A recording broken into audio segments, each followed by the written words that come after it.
বছর পর্যন্ত এই পৃথিবীতে দুনিয়াতে উম্মতের মানব জাতির রাজনৈতিক নেতৃত্ব দিতেন আম্বিয়ায়ে কেরাম। আম্বিয়ায়ে কেরামকে যারা শুধু ধর্মীয় নেতা মনে করেন, মূর্খতার জগতে বসবাস করেন। ইসলামে রাজনৈতিক নেতৃত্ব ধর্মীয় নেতৃত্ব থেকে আলাদা করবার কোনো সুযোগ নাই। কানাত বনু ইসরাইল তাসুসুহুমুল আম্বিয়া, আম্বিয়ায়ে কেরাম মসজিদে ইমামতি করতেন, আম্বিয়ায়ে কেরাম মিম্বারে খুতবা দিতেন, আম্বিয়ায়ে কেরাম উম্মতকে তালিম দিতেন, আম্বিয়ায়ে কেরাম উম্মতের আত্মার পরিশুদ্ধি ঘটাতেন, আম্বিয়ায়ে কেরামই উম্মতের রাজনৈতিক নেতৃত্ব দিতেন। কানাত বনু ইসরাইল তাসুসুহুমুল আম্বিয়া কুল্লামা হালাকা নাবিয়্যুন খালাফাহু আখার। এক নবী মারা গেলেই আরেক নবী চলে আসতো, তিনি হতেন নতুন নেতা, তিনি হতেন নতুন শুধু ধর্মীয় নেতা নয়, রাজনৈতিক নেতা। ওয়ানা খাতামুন নবিয়্যিন। এরপর আল্লাহর নবী বলেন, আমি হলাম সর্বশেষ নবী, সুতরাং আল্লাহর পক্ষ থেকে নির্বাচিত সর্বশেষ রাজনৈতিক নেতা হলাম আমি। নবী হিসেবে যাকে আল্লাহ পাক মনোনয়ন দান করেন, তাকে আল্লাহ সেই উম্মতের রাজনৈতিক নেতৃত্বের জন্য আল্লাহ নিযুক্ত করেন। নবীজি বলতেছেন, আমি যেহেতু শেষ নবী, আমার পরে আর কোনো নবী আসবে না, সুতরাং আমার পরে রাজনৈতিক নেতৃত্বের দায়িত্ব পালন করবে কারা? নবীজি বলে দিয়েছেন, ওয়াসাতাকুনুল খুলাফা, আমার পরে খেলাফত চলবে, আমার পরে খলিফারা উম্মতের রাজনৈতিক নেতৃত্ব দিবে। খলিফা কারা হবে? খুলাফায়ে রাশিদিন কারা হবে? উম্মতের মধ্যে আল্লাহর নবীর পরে সবচেয়ে বড় আলেম ছিলেন আবু বকর সিদ্দিক, তিনি হয়েছেন খলিফা। তারপরে সবচেয়ে বড় আলেম ছিলেন ওমর বিন খাত্তাব, তিনি হয়েছেন খলিফা। তারপরে সবচেয়ে বড় আলেম ছিলেন ওসমান গনি, তিনি হয়েছেন খলিফা। তারপরে সবচেয়ে বড় আলেম ছিলেন আলী মুর্তাজা, তিনি হয়েছেন খলিফা। যে সবচেয়ে বড় আলেম সেই উম্মতের খলিফা।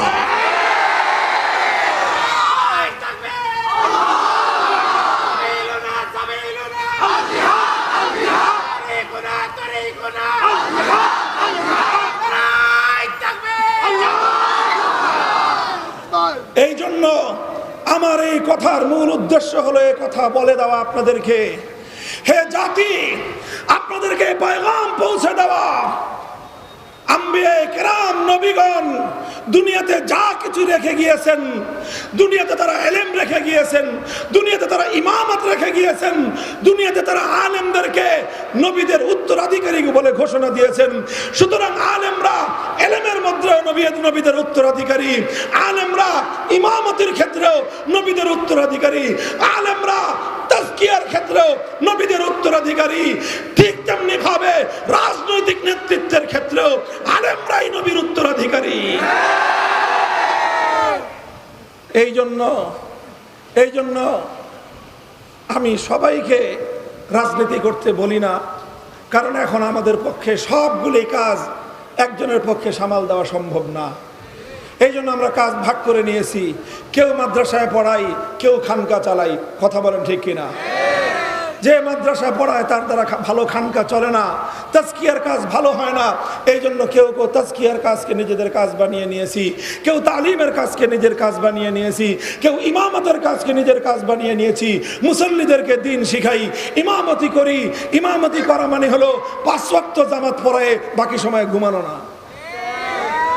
হ্যাঁ, মসজিদের ইমাম সাহেব যারা আছেন শুধুমাত্র 5 ওয়াক্ত নামাজ পড়াবেন, ফজর থেকে জোহর পর্যন্ত ঘুম, জোহর থেকে আসর পর্যন্ত ঘুম, আসর থেকে মাগরিব পর্যন্ত ঘোরাঘুরি, মাগরিব থেকে এশা পর্যন্ত আড্ডাবাজি, এশার পরে আবার ঘুম। এর নাম ইমামতি? এর নাম হলো ইমামতির চাকরি। কোন চাকরের জন্য ইমামতি করা জায়েজ নাই। আবার আমার শব্দটা খেয়াল করে শুনেন, যারা ইমামতির চাকরি করেন তাদের পিছনে নামাজ পড়াও জায়েজ নাই, তাদের ইমামতিও জায়েজ নাই। কারণ চাকরি করে যারা, সে চাকর। কোন চাকর মানে যাকে আপনি চাকর মনে করেন, তার পিছনে আপনি ইমাম ইক্তেদা করলে নামাজ সহি হবে না। এই জন্য আপনাকে নামাজের শুরুতে ইক্তেদা করতে হয় কি? ইক্তেদাই তো বিহাজা চাকর। দেখি বলেন, ইক্তেদাই তো বিহাজাল ইমাম।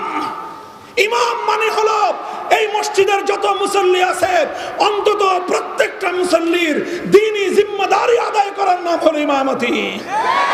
আপনার মুসল্লিদের কার দ্বীনি কি সমস্যা আছে, কার ঘরে দ্বীনদারি নাই, কার সন্তান দ্বীনদারির উপর আমল করে না, কার ঘরের মধ্যে মহিলারা দ্বীনদারির উপর আমল করে না, এই সব দায়িত্ব পালন করার নাম হলো ইমামতি। আমি বলছি উলামায়ে কেরামের মধ্যে একদল তারা ছাত্রদেরকে পড়ায়, তারা হয় মুআল্লিম, তারা হয় শিক্ষক। উলামায়ে উম্মতের মধ্যে একদল তারা মসজিদগুলোকে সামাল দেয়, তারা অনেক সাধারণ মানুষকে দ্বীন শেখায়, তারা হয় ইমাম। উম্মতের আরেক দল তারা খানকাহ নিয়ে বসে যায়, উম্মতের আত্মশুদ্ধির কাজ করে। উম্মতের আরেক দল গাট্টি বসকা নিয়ে চিল্লার পর চিল্লা, সালের পর সাল লাগায়, জীবন চিল্লা লাগায় দেয়। উম্মতের ময়দানে দাওয়াত এবং তাবলীগের সহিহ মানহাজ কায়েম করার জন্য কাজ করে যায়। এই পর্যন্ত ভালো। হুজুর হুজুর আপনারা মাদ্রাসায় পড়ান ভালো, মসজিদে ইমামতি করেন ভালো, খানকা চালান এটাও ভালো, তাবলীগ করেন এটাও ভালো। এত কিছু করার পরে আবার রাজনৈতিক নেতা হইতে চান কেন? এটাই হলো মূর্খতা, এটাই হলো জাহেলিয়াত। এই জাহেলিয়াতের কবর রচনা করতে হবে। আজকের আমার এই জাহেলি সমাজের এই জাহেলিয়াতকে যদি আমি আর তুমি দূর করতে না পারি, খোদার কসম খেয়ে বলি বিরাসতে নবুয়তের জিম্মাদারি আদায় হবে না।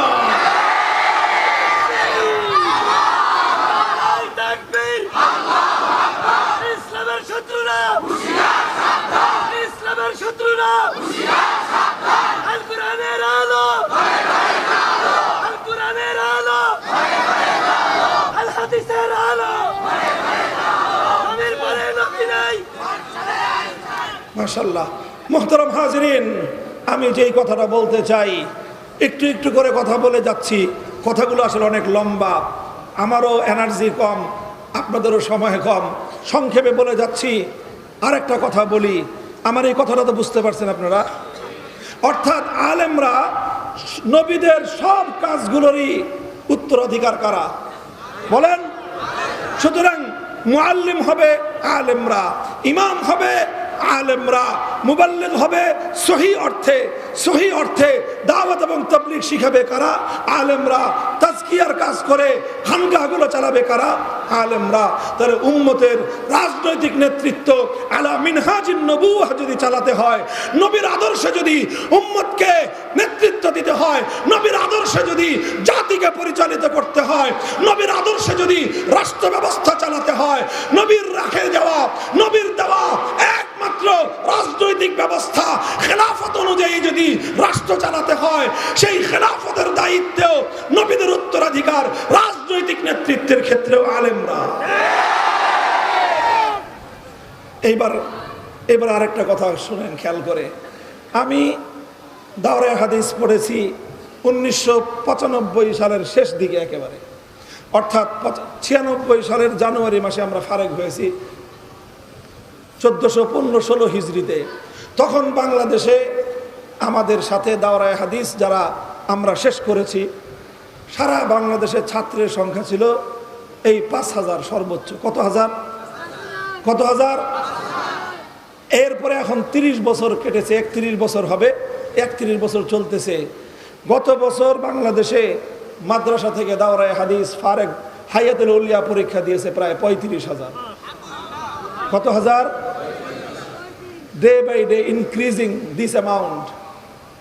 ইনশাল্লাহ এই বছর হবে 40,000, আগামী বছর হবে 50,000। উইদিন 5 থেকে 10 ইয়ার্স ইনশাল্লাহ 1 লক্ষ ফারেক বাংলাদেশের কওমি মাদ্রাসাগুলো থেকে হবে। সময়টা পরিবর্তন হয়েছে বোঝাতে চাচ্ছি। আজ থেকে 30 বছর আগে 3000 মানুষ দাওরায়ে হাদিস পড়তো, 30 বছরের মাথায় এখন 40,000 মানুষ দাওরায়ে হাদিস পড়ে। আমরা যখন দাওরায়ে হাদিস পড়েছি তখন এই জাতির মাদ্রাসাগুলোতে মুআল্লিমের অভাব ছিল, মসজিদগুলোতে ইমামের অভাব ছিল। তখন আমাদের আলেমদের প্রধান দায়িত্ব তালিম, ইমামতি, তাজকিয়া এগুলো করে ছাড়া অন্য কাজের দিকে মনোযোগী হওয়ার সময় ছিল না। আলহামদুলিল্লাহ, এখন আল্লাহ পাক আমাদের মধ্যে বরকত দান করেছেন, মাদ্রাসা বাড়তেছে, মাদ্রাসার আলেম ওলামা বাড়তেছে। এই সব আলেম ওলামা শুধু মাদ্রাসায় পড়াবে, শুধু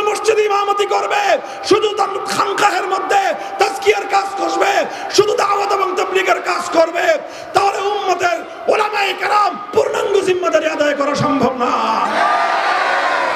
এই জন্যই সবগুলো কাজের পাশাপাশি উম্মতের আলেমদের মধ্য থেকে একদল মেধাবী, যোগ্য, দক্ষ, সাহসী এমন আলেম তৈরি হতে হবে যারা জাতির রাজনৈতিক নেতৃত্বের জন্য নিজেদেরকে প্রস্তুত করবে। ইসলামী খেলাফত জিন্দাবাদ, জিন্দাবাদ। ইসলামী খেলাফত নারায়ে তাকবীর। দক্ষিণবঙ্গের শুধু নয়, আমি